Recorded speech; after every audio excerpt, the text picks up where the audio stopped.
All right, yeah, good road win, obviously against a really good opponent. It's one thing that I was really proud of the way our guys handled, a road trip, just same as last week against Memphis. One on the road playing, one of the top teams in our league, obviously, and offensively against one of the best defenses in the league. I think that was a huge challenge for us.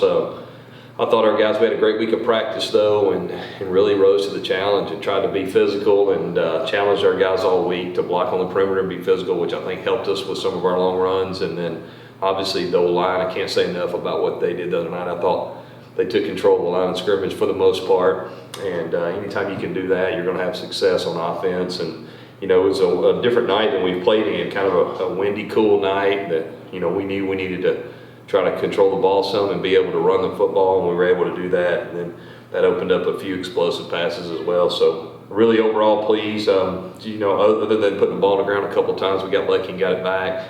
I thought it was a pretty good performance and very efficient by our offense. John Rhys, after missing the previous week with a concussion, him coming back and having a monster game on the ground, what did you like about his performance? Yeah, he's the toughest guy. He's one of the toughest guys I've ever been around. The guy just competes. He's explosive, obviously. You can see the effect he has when he plays because, he makes everybody play honest. And, I think he helps open up other things in our offense because of his ability to run the ball or tuck it on a pass play and run. So I was really pleased. I thought, obviously, he made a couple long runs, and you can see how talented he is. But in the passing game, he missed a couple throws. I know he was disappointed. But, overall, I was really pleased with his performance and his leadership. The guy's tough as everything. You have to be to play this position, especially the way he plays it, and just really can't say enough about that. We know he has fantastic running ability, but for him to set a school record for a quarterback in rushing yards, was that a matchup you think you could have exploited? Was that something you were looking for him to do against Tulane, or is it one of the things that maybe even surprised you at how well he did running? Going in the game, I thought we had a good plan about, each week, obviously everybody plays a little different defense, and that defense they have has been really successful at keeping you from being able to create explosive plays, and because of what they do on defense. And I think with that being said, I thought we had some things there that we thought we would have an opportunity, but not necessarily to break long runs like that. But when you execute and you get hats on everybody and you have a guy that can make explosive plays, if you go back and look at Tulane, they don't give up explosive passes and really explosive runs either, because they're going to play a coverage that keeps you from being able to get a lot of that. So our best opportunities to get one-on-ones was mostly through RPOs, and some of those we threw and hit, some of them we handed off. But I just think it's one of those things that John brings to the table with his skill set. You talked about his toughness a moment ago, but for a guy who took a hard hit a few weeks back, it didn't look like he had any rust. He was still running at full speed. No. He told me way back in high school, I think he ran into the outfield wall in baseball and got a concussion. Okay. I know one time I got a concussion at basketball practice. They had mopped the side of the gym floor where I grew up, and I didn't know it. And the ball got loose over there, and I ran over there to get the ball, and I hit back of my head. So, obviously football puts you in more vulnerable positions for that. But I think John Rhys is an athlete, he's a football player, but he's a kid that grew up similar to how I grew up, and you play everything as much as you can and compete, and that's the way he approaches the game. And you can see that he didn't show any signs of that at all. And it's the first time we've really played in a lot of wind and cold atmosphere too. And I think that had a huge impact on the kicking game. If you notice that when you're punting and kicking a certain way, the guy kicked off to us one time, and I thought he was going to go out of the end zone. It landed about the 25, and we caught it. So I think that had something to do with some of the throws, especially down the field.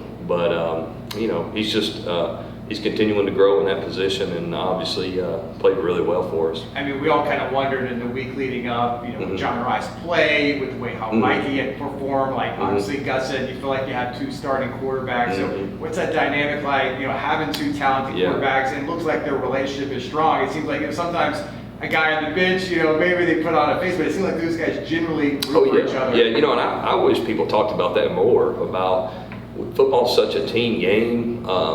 In our society, we don't it's more about the individuals. It seems like maybe when I grew up, maybe I'm old-fashioned, but I don't see people talking about that much. They always want to talk about, oh, there's this controversy. At the end of the day, we made a decision who our starter was to begin the season, and coach has always said, we don't lose your position to an injury.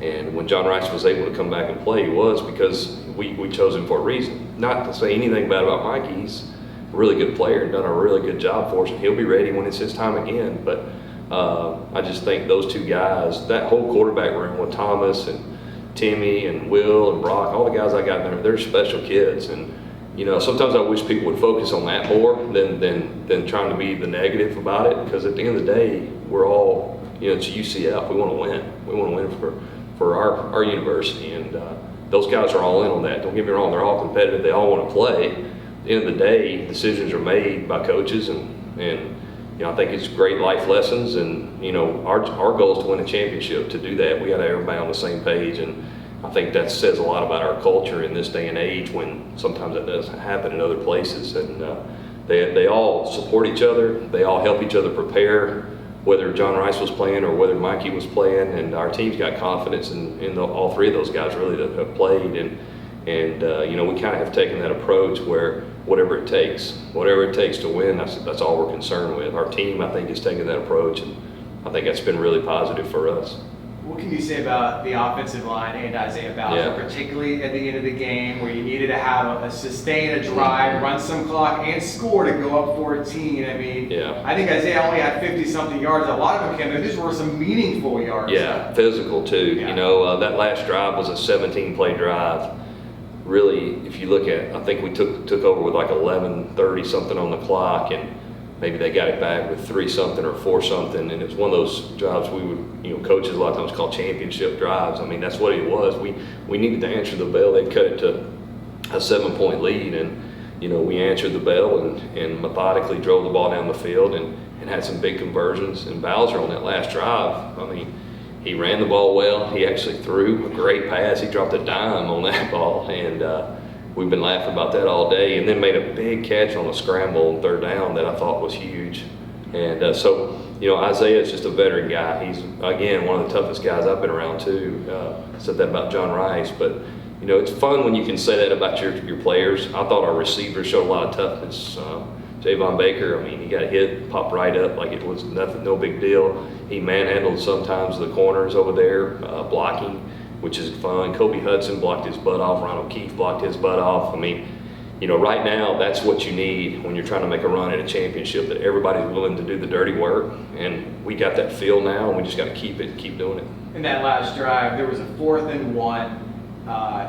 Ballard was in the Wildcat, throws it to John Rice, it ends up being pass interference, but did they think they came off sides? That would happen on that play? Yeah, so it's, we were obviously, not snapping the ball, or whether it was a play call, and if they jump off sides, we wanted to snap it and get them. And, we thought they were off sides. In fact, we thought 2 of them were. Looking on the film, pretty convinced they still were. They didn't call the flag, I don't think. But Bowser, we had, worked that play. If we jump, maybe this is what we got to do. And, John Rice has played wide out enough, so it was a good fit for us. And they grabbed his left arm, or he probably made the catch anyway. But something we worked on really the whole year, and it came up at a big moment. Yeah, that's a big play, because if you don't convert that, they get the ball back right there inside the game.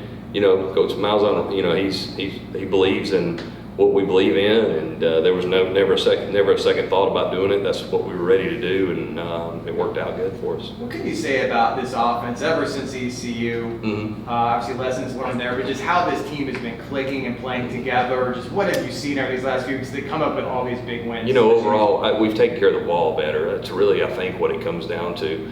When you look at the ECU game, we moved the ball pretty well. We just turned it over, and when you do that and you play a good team like they are with a good offense, it's going to be hard to win. And so I just think we've done a better job of taking care of the ball, although I will say Cincinnati, I guess we had 2 turnovers in the red zone, but we've done a pretty good job of that. And at the end of the day, I think our team, has gotten better at just, possessing the ball and making every down count, and been able to run the ball effectively. And when you can do that, it opens up a lot of other things.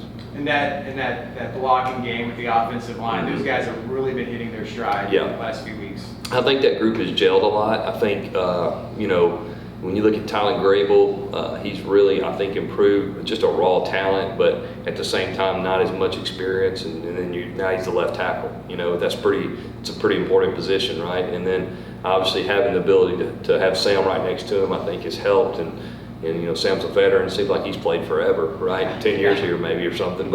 And then obviously Matt, I think Matt's one of the best centers, if not the best, in college football. And he does a great job week in, week out. And a lot of people don't see what he does unless you're a football coach and you study it. He allows you to do things a certain way because he doesn't have to have some help sometimes. And then right guard like I think he's getting better and better each and every game as well. And then you throw in Ryan Swoboda, who's a veteran guy and played other place, but at the same time, he's not played in this system. He's not played with these guys. He's not in offensive line's about getting that unit to gel, and a lot of communication up front. People have no idea, but I like the direction they're headed, and hopefully we'll keep improving as we make a run here the last 2 weeks. And it'd be a fun atmosphere. I know they talked about it being the biggest home game in Tulane since 1949, but it seemed like it was almost like a UCF. Oh, our fans are amazing. They turn out, and wherever we go, it seems like. But for sure, this past Saturday, and it felt like a lot of UCF fans were there, and that's a big deal now when you can travel and have a fan base it's so important to that they'll come and do that and support you. That's awesome. I know our players feed off that, but I was really impressed with our fans. They do a great job. They really do. And now we get one more here in the bounce house this year. Hopefully another one, but we'll get here, and I'm sure they'll be ready to go Saturday. Last thing, Navy, got to prepare for them. I know you weren't Yeah. here last year for that game. I know offensively they always present challenges, but what about defense? I know it's early in the week. What's the early schedule? We've crossed a little bit and seen, Travis and them have seen them probably more than we have, to be honest with you, because we don't, what they do on offense doesn't help us prepare as much for everybody else. But just a little video I watched tonight, it's been, those guys play extremely hard. I got so much respect for them and that program. My dad's a veteran and retired lieutenant colonel. He's in the Army, but I've always been so impressed with the Naval Academy and all the things that go with that. And a couple of kids on that team I know or know their parents, and I had a kid that played for me in high school that went there and played for 4 years, and he's like I think he's a JAG lawyer now in the Navy somewhere, and those kids are going to compete. The coach there does a great job. He's been there for a long time. They play extremely hard. They're very disciplined, and just like you'd think the military should be, right? Yeah. And that's why they play football. And they play extremely hard. They play fast. They play physical. And I wasn't here last year, but just listening to Coach Malzahn talk about it, I mean, it's a big challenge, and a lot because of what they do on offense. But at the same time, defensively, they present you a lot of problems from what I can tell, and every possession is going to count, and we're going to have to play really efficient and really bring the same attitude and approach that we have the last 4 or 5 games, and to have an opportunity to win. Appreciate it, Coach. All right, Thanks is that a it? lot. All right.